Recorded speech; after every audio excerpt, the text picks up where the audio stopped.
गिनती की पुस्तक अध्याय 14। गिनती की पुस्तक अध्याय 14। तब सारी मंडली चिल्ला उठी और रात भर वे लोग रोते ही रहे, और सब इस्राएली मूसा और हारून पर बुड़बुड़ाने लगे।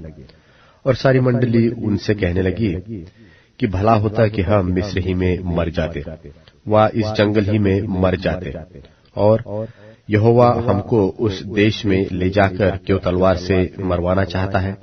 हमारी स्त्रियां और बाल बच्चे तो लूट में चले जाएंगे। क्या हमारे लिए अच्छा नहीं कि हम मिस्र देश को लौट जाए? फिर वे आपस में कहने लगे, आओ हम किसी को अपना प्रधान बना लें और मिस्र को लौट चले। तब मूसा और हारून इस्राएलियों की सारी मंडली के सामने मुंह के बल गिरे, और नून का पुत्र यहोशू और यपुन्ने का पुत्र कालेब, जो देश के भेद लेने वालों में से थे, अपने अपने वस्त्र फाड़कर इस्राएलियों की सारी मंडली से कहने लगे कि जिस देश का भेद लेने को हम इधर उधर घूमकर आए हैं, वह अत्यंत उत्तम देश है। यदि यहोवा हमसे प्रसन्न हो तो हमको उस देश में, जिसमें दूध और मधु की धाराएं बहती है, पहुंचाकर उसे हमें दे देगा। केवल इतना करो कि तुम यहोवा के विरुद्ध बलवा न करो, और न तो उस देश के लोगों से डरो, क्योंकि वे हमारी रोटी ठहरेंगे। छाया उनके ऊपर से हट गई है, और यहोवा हमारे संग है, उनसे न डरो। तब सारी मंडली चिल्ला उठी कि इनको पत्थरवाह करो। तब यहोवा का तेज सब इस्राएलियों पर प्रकाशमान हुआ। तब यहोवा ने मूसा से कहा, वे लोग कब तक मेरा तिरस्कार करते रहेंगे, और मेरे सब आश्चर्य कर्म देखने पर भी कब तक मुझ पर विश्वास न करेंगे? मैं उन्हें मरी से मारूंगा और उनके निज भाग से उन्हें निकाल दूंगा, और तुझसे एक जाति उपजाऊंगा जो उनसे बड़ी और बलवंत होगी।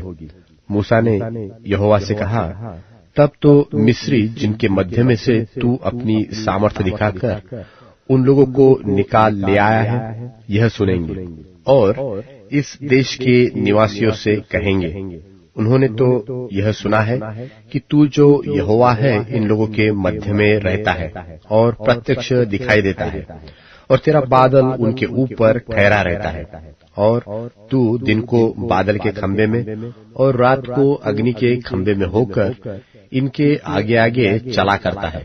इसलिए यदि तू इन लोगों को एक ही बार में मार डाले, तो जिन जातियों ने तेरी कीर्ति सुनी है वे कहेंगी कि यहोवा उन लोगों को उस देश में, जिसे उसने उन्हें देने की शपथ खाई थी, पहुंचा न सका। इस कारण उसने उन्हें जंगल में घात कर डाला है। सो अब प्रभु की सामर्थ्य की महिमा तेरे इस कहने के अनुसार हो कि यहोवा का कोप करने में धीरजवंत और अति करुणामय है, और अधर्म और अपराध का क्षमा करने वाला है, परंतु वह दोषी को किसी प्रकार से निर्दोष न ठहराएगा, और पूर्वजों के अधर्म का दंड उनके बेटों और पोतों और परपोतों को देता है।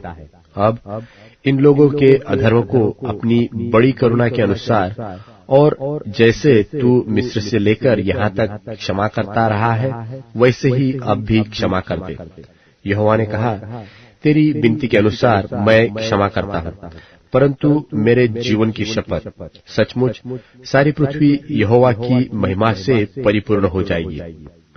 उन सब लोगों ने जिन्होंने मेरी महिमा मिस्र देश में और जंगल में देखी, और मेरे किए हुए आश्चर्य कर्म को देखने पर भी 10 बार मेरी परीक्षा की और मेरी बातें नहीं मानी, इसलिए जिस देश के विषय में मैंने उनके पूर्वजों से शपथ खाई, उसको वे कभी देखने न पाएंगे।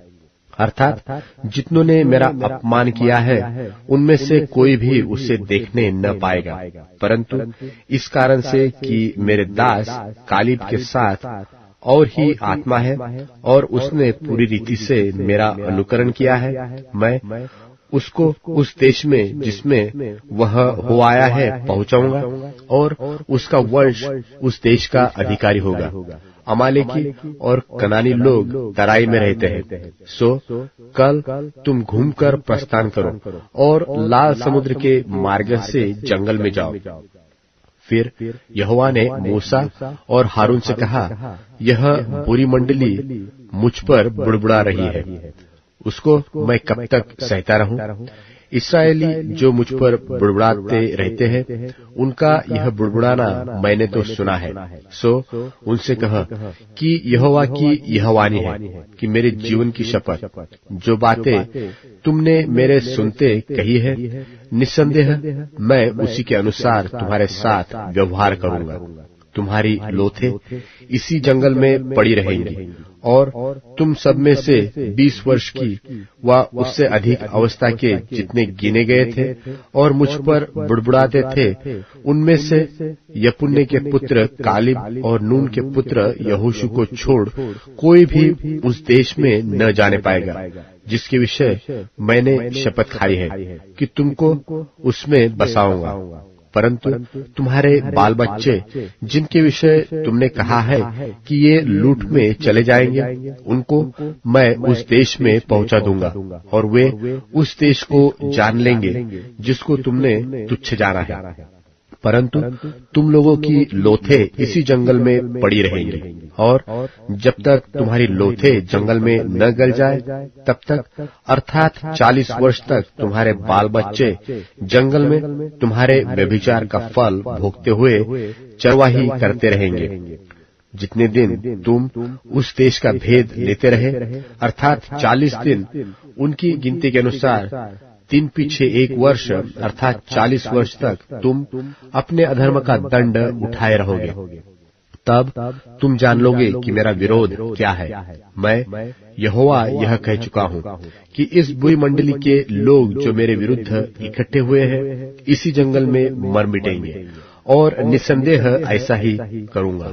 तब जिन पुरुषों को मूसा ने उस देश के भेद लेने के लिए भेजा था और उन्होंने लौटकर उस देश की नामधराई करके सारी मंडली को कुड़कुड़ाने के लिए उभारा था, उस देश की वे नामधराई करने वाले पुरुष यहोवा के मारने से उनके सामने मर गए। परंतु देश के भेद लेने वाले पुरुषों में से नून का पुत्र यहोशू और यपुन्ने का पुत्र कालिब दोनों जीवित रहे।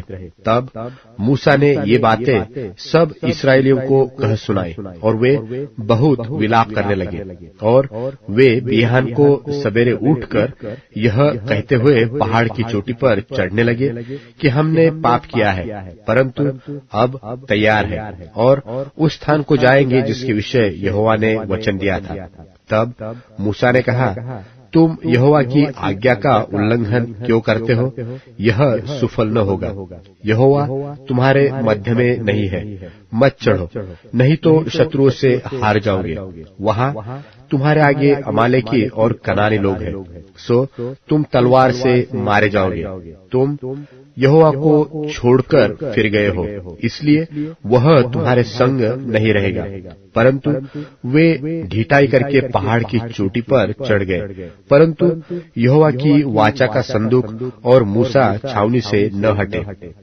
तब अमालेकी और कनानी जो उस पहाड़ पर रहते थे, उन पर चढ़ाए और होर्मा तक उनको मारते चले आए। That's it. Please like and subscribe the channel and press the bell icon to get new video updates.